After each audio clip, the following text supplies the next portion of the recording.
cream cheese frosting recipe I use. In fact, this is my favorite frosting recipe. It's been in my family for decades now. It works with any cake flavor. It's completely smooth and pipeable. You can add food coloring to make it any color you'd like. Absolutely beginner friendly. And while it works exactly as an American buttercream would and is just as easy as making an American buttercream, it's not as sweet. First thing that you want is 1 8-ounce brick of full-fat cream cheese. If you opt for low fat, you run the risk of the frosting being too runny and difficult to use. You want to let this sit at room temperature and at least be near room temperature. If it's too cold, the frosting could be lumpy. Next, we're going to add our butter. This should ideally be the same temperature as the cream cheese. This is a 1/2 cup of butter.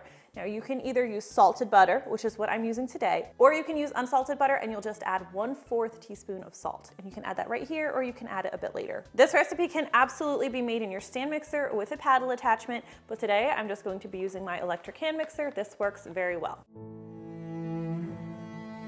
Let's go ahead and beat these two together until they are creamy, lump-free, and well combined. I really, really love how simple this one is to make, and I really do use it on all of my cakes. For my kids' birthday cakes, I'll color it and decorate them. It's just very versatile and it tastes so good. So I'm just checking this, scrape the sides and bottom of your bowl, whether you're using an electric or a stand mixer. Just make sure everything looks nice and smooth. Now here's where I'll add my vanilla extract. You'll want 1 teaspoon of vanilla extract. If you're adding salt and you haven't already added that, you can add that here. I like to mix this in before we add our sugar, which is coming up next.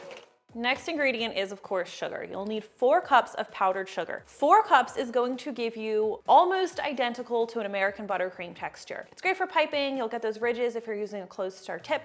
Great for rosettes. Now I'm going to give you an option here. If you want a frosting that's very soft and silky, like maybe you're just spreading it over like a sheet cake, like a banana sheet cake, you can get away with using as little as 2 cups of the sugar. You're not going to be left with a pipeable frosting, so if you're trying to use it on a cake and pipe it, you need the full 4 cups.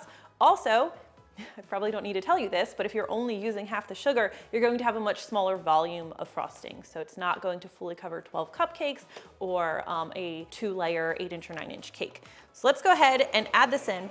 When you're adding the frosting, add it gradually. Adding too much at once is going to make it super dry, and it's just going to make it difficult for everything to combine. So I add this in like 5 or 6 parts. And by frosting, I mean sugar. Let's add our last bit. All right, and just mix until everything is nice and smooth and all of that sugar is incorporated. You shouldn't have a problem getting all of the sugar incorporated so long as your butter and cream cheese are not super cold and so long as you're adding it gradually. Take a look, you can see this is nice and silky smooth. If you want to add any food coloring, just stir that in now. I personally like gel food coloring a lot, just stir it in on low speed. Now let's put this in a piping bag. If you only have your own set of hands, grab yourself a large cup. Grab your piping bag. I am using an Attico 846 tip today, just in case you're wondering, but I also love the Attico 848, my 2 favorites.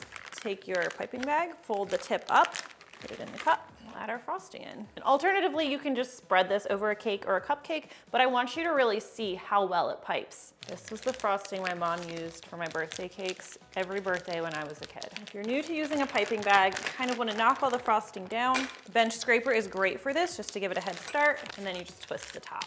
Always grab above the frosting and twist down. All right, let's decorate some cupcakes. Always, again, twist from the top, squeeze from the top. You never want to squeeze from the middle. I'm just using this hand down here to kind of guide where the icing goes. Look at that, nice little rosette. So with this frosting, you're getting all the versatility and pipeability of American buttercream, but with a much better taste. Let's do a nice tower of frosting. This works a little better with the 848. Let's add some sprinkles, of course. Add some here too. You can see it's pretty sturdy. Now, is this frosting going to hold up to the heat? No, no butter-based frosting really is. I don't recommend having this outside in the middle of summer, but keep it in a cool place and it's going to be perfectly sturdy. I hope this was helpful. This is one of my all-time most popular recipes. And like I said, it's been in my family for decades now, just kind of crazy. Thank you so much for watching and I will see you next time. These are my birthday cupcakes for anyone wondering.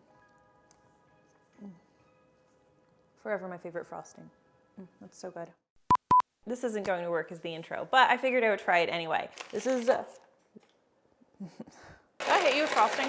But they come in varying sizes, I should just say. That's 2 cups of this frosting. It'll be more tangy. Sugar. Oh. I'm just going to put it,